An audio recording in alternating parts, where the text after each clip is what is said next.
And even then, I still was going, oh, but I'm sure they didn't mean to let me in. I'm sure they didn't mean to let me in. And they did. Of course they did. Why? Because I auditioned, I was good enough to get in, and they let me in. But that did not stop me from feeling like an imposter. Like at any second, they were going to go, oh, we made a mistake. We shouldn't have let you in at all.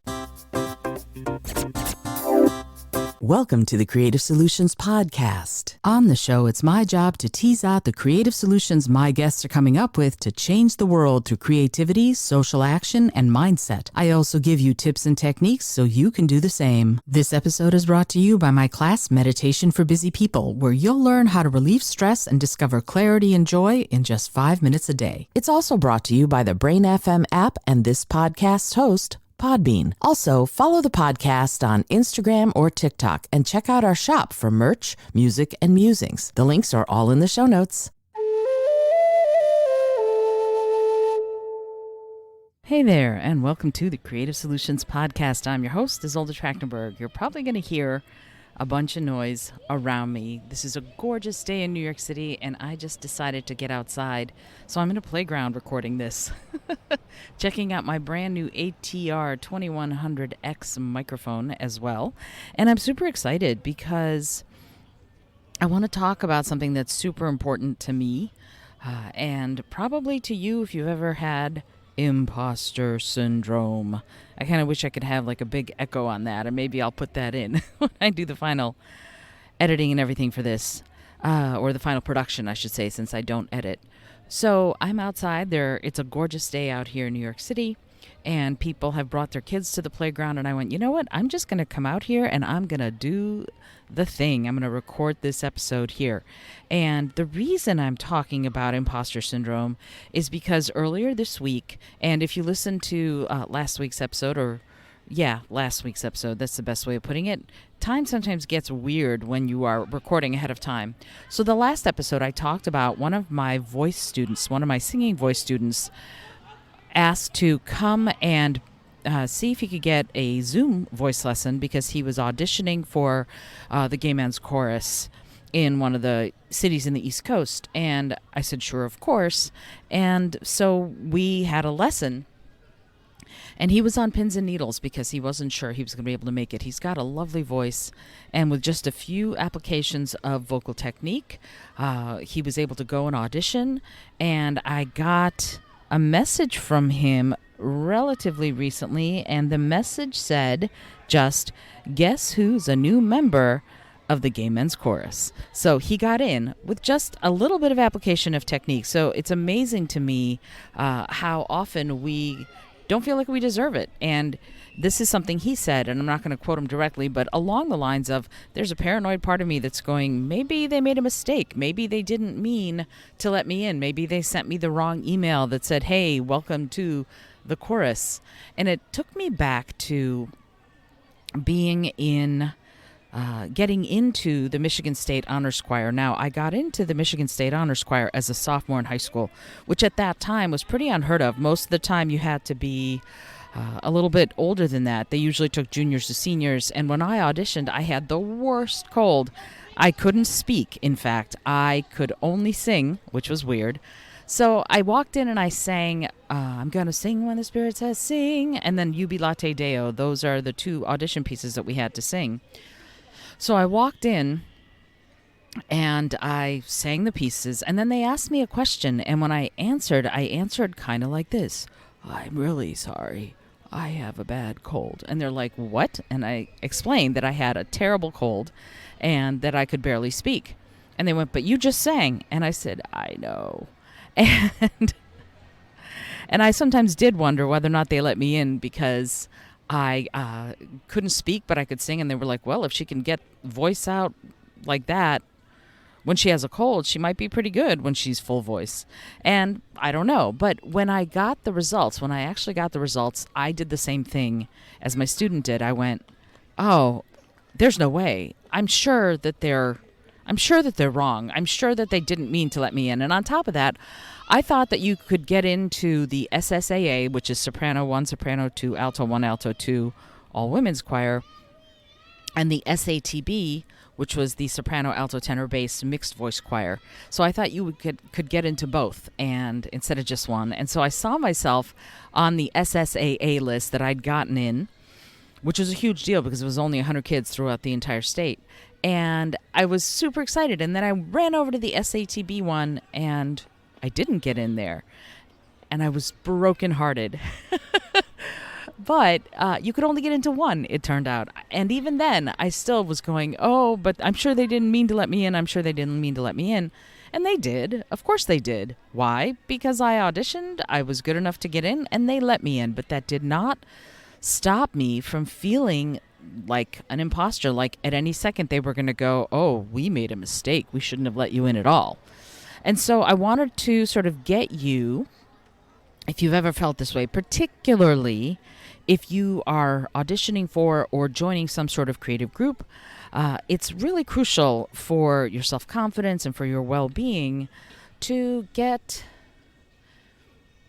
sort of dealing with the imposter syndrome if you get imposter syndrome. Now, you might not. You might be like, oh, no, I've got this. If you're anything like me, you're going to have imposter syndrome. I don't anymore so often because I think I lead the groups that I'm in. So I can't have imposter syndrome if I'm leading the group, but also I tend to want to hire people who are better than I am. So I hire people who are better than I am, and even if I am the imposter, that's okay because we elevate each other. And I always want to challenge myself. So if I hire someone who's better than I am, it's going to push me to be better too. But that's a different aspect of imposter syndrome. I want to talk about some techniques to sort of navigate imposter syndrome when you get it. I'm going to give you 6 techniques and then a bonus technique. I want you to, if you audition for a group of any kind, or if you begin a group or anything and you have that feeling of, I don't belong, I can't possibly be good enough, these are some techniques that I want you to employ to deal with your imposter syndrome. So let's start. Number 1, I want you to journal about it, right? I want you to get a journal, get some sort of a notebook that you can write in, and imagine that your imposter syndrome is sort of a pesky little gnome or creature or something that feeds on self-doubt. And I want you to battle with it by keeping a journal of your creative journey. Document your achievements, big or small, and write down any positive feedback you get. So when those imposter thoughts start to sort of creep in, I want you to go through that journal and flip through it and remind yourself of how far you've come.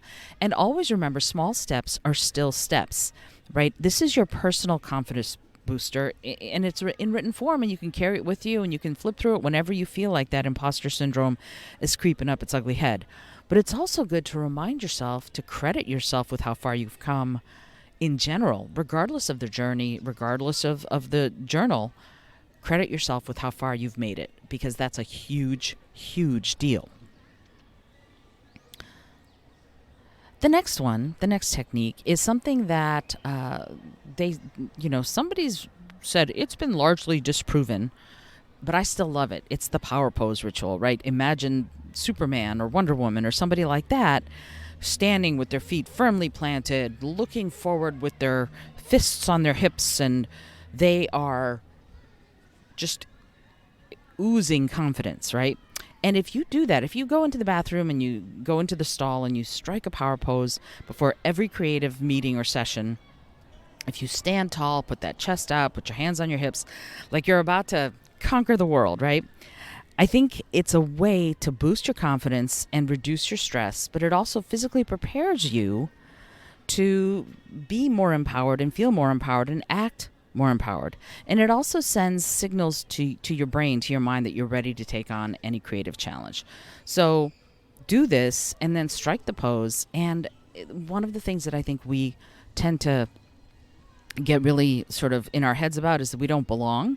So I want you to say that to yourself. I belong here and I've got this, right? I deserve to be here. I deserve to exist. I deserve to be here. I belong in this group and I'm ready to kick butt. So that's number 2. Number 3, I want you to think about connecting and not comparing, right? In creativity, I think it's easy to fall into that comparison trap. And remember, they let you in.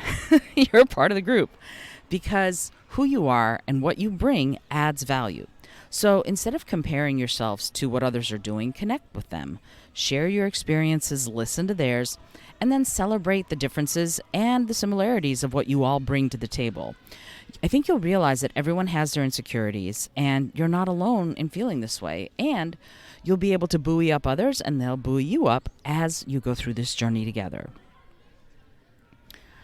Here's the fourth technique. I want you to create a playlist, Spotify or Amazon Music, or maybe on your own phone, whatever, and fill it with positive affirmations, empowering things. Before heading to any creative session, listen to it. If you hear phrases like, I am talented, or I bring a terrific perspective, or I've got the skills, we'll be able to shift your mindset. You can also do it with music, right? If you've got songs that you just love to sing to, for example, before choir practice, do that. Music can really have a major impact on your emotional state. So you can make a playlist, like Natalie Cole's, was it Natalie Cole or was it Diana Ross? I think it was Diana Ross. I'm coming down. I want the world to know. Got to make it so. I hope those are the words. Anyway, so if you've got songs that make you just feel like, yeah, I've got this, put them on the playlist. And you can do that, and you can drown out those imposter thoughts and replace them with the affirmations that are going to build you up and make you feel like you've got this, because you know what? You do. The fifth one is kind of weird. I want you to celebrate when you fail, right? I know. It's weird, but it's true. Every creative journey is going to involve setbacks. It's going to involve you failing. And failing is not a bad thing. Failing means that way didn't work, and now you're one step closer to figuring out what will work or what might work. Instead of looking at them as proof that you're not adequate, look at it as a stepping stone to your growth. I want you to celebrate. I want you to have a party for lessons learned from each one of the times when you don't work out the way you want it to work out. And it's not about avoiding mistakes. It's about embracing them as part of the creative process. So, for example, I've talked about this before. Back when I was in 9th grade in high school, Mary Alice Powell, who is the best choir director ever, she let me into concert choir. What? I know, as a 9th grader. Yikes, that's amazing. Anyway, so we were singing Brahms' Liebeslieder valses, and there was a tricky one. I think it was valse number 6. The trickiest. The way we were supposed to come in was on a pickup note, offbeat. It was really weird. And I was tapping my toe like crazy, trying to get the timing right. And we were about to come in, and I started singing, and I was the only one who did it. Everybody else was silent. I was the only one who came in, and it was so embarrassing. I wanted to just crawl under the table. And Miss Powell, what she did was so fascinating, because she stopped everything and she went, okay, Izolda, why did you do that? And I said, I was counting like crazy. I'm so sorry, I did it wrong. And she said, why do you think you did it wrong? And I went, because I was the only one who came in, and I was just so embarrassed. And she said, actually, you were the only one who came in right. Apparently, I had counted correctly, and no one else had, which in the moment was incredibly embarrassing, right? If you're going to fall, you should all fall together. But I was counting furiously. I was playing violin a lot, and I was playing in a symphony, so I'd gotten really good at keeping the beat and counting out the measures and counting out when to come in. And I came in, and I thought that I had done completely wrong, and actually I had done totally right. And so that moment was transformative for me, because I hadn't realized what I was enabling myself to do. Even when I failed strong, right? Or at least I thought I failed. I thought I'd failed, but it turns out I hadn't failed. In fact, I was the only one right. So do that. Share that with other people and tell them about it. Tell them about your times when you have failed, and they probably will have similar things to say. We've all been there. All right, here's the 6th technique. I want you to seek out a mentor. Find somebody in the creative group or the industry or the organization who's more experienced to help you, to guide to guide you on the journey, and maybe even to share their own imposter syndrome stories. It can reassure you, it can make you gain valuable perspectives, and you might also get some practical advice and get reminded that even the most successful people started somewhere, right? We were all beginners at one point. And so the guidance that you might get from someone who's further along than you are can be kind of a shining beacon, especially in those moments of self-doubt. So now I'm at the bonus. The bonus is really fun, and it's a warm-up. I want you, before you jump into any creative endeavor, I want you to come up with a warm-up for yourself. It can be a meditation, it can be a goofy dance session, or some deep breathing. Get your body and your mind and your spirit aligned in one goal. And that goal is to participate and to do the best that you can and to be part of the creative endeavor, right? Make it a sort of a pre-game ritual. Now, one of the things that I can say is, if you're singing or speaking or anything like that, or acting, I have a terrific warm-up, and I'll put the link to it in the show notes. It's a terrific warm-up if you're going to be using your voice or your body. I probably wouldn't say it's a great warm-up for dance specifically, because I'm not a dancer, so I can't tell you that it's going to stretch you that way. But I actually had a doctor of physical therapy do the exercises, so you know it's going to be done correctly. It's my voice telling you what to do, but she's the one who's doing them, so you can see exactly how to do it absolutely right. And it's important because I want you to never injure yourself. You always want to take care of your voice and your body and your mind and your spirit before you do any creative endeavor. Heck, I'd love it if you did that every single day, to take care of your body, mind, and spirit. But doing a warm-up before any sort of creative endeavor is an amazing, amazing thing that you can do for yourself, because you prepare yourself to be present, to be warmed up. It's kind of like any kind of exercise. I don't know if this happens to you, but once I start, I'm always better, right? Beforehand, I might be stiff, I might be sore, but once I start moving, I just always get better. And that's what this is all about for me, is to have that moment, that time of getting ready and being set and doing what I need to do in order to bring my best to whatever endeavor I'm doing. So I'm going to put the actual exercise in the show notes so that you can, not the actual exercise, the link to the exercise, the link to the YouTube video in the show notes so that you can access it and use it for your very own. I hope that you've enjoyed this episode of the Creative Solutions Podcast, and I want you to remember that if you have imposter syndrome, it's common. Lots of us have it. You're not alone. But if you try some of these techniques, it's going to help you navigate this whole thing with confidence and knowing that you're not an imposter, but instead a valuable member, a valuable contributor to your creative group. So I want to encourage you to enhance what you bring to the table by believing that you bring something incredibly valuable. This is Izolda Trachtenberg, and I am thrilled that you're joining me for the show. If you want to get some coaching, by the way, around all of this, if you want to get some coaching around voice or communication, how to say things, how to sing things, how to develop an audition piece, whether it's for a choir or a theater company, I'm your gal. You can make an appointment for a discovery call, a complimentary discovery call. The link to that is in the show notes. And let me see if I can help you get to where you want to go. Alrighty.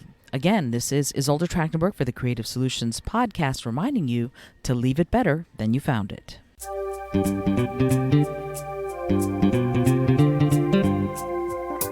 Thank you so much for joining me today. I really appreciate you being here. Please subscribe to the podcast if you're new, and it would mean the world to me if you told a friend about it. Today's episode was produced by Izolda Trachtenberg and is copyright 2023. As always, please remember this is for educational and entertainment purposes only. Past performance does not guarantee future results, although we can always hope. Until next time, keep living what you believe in.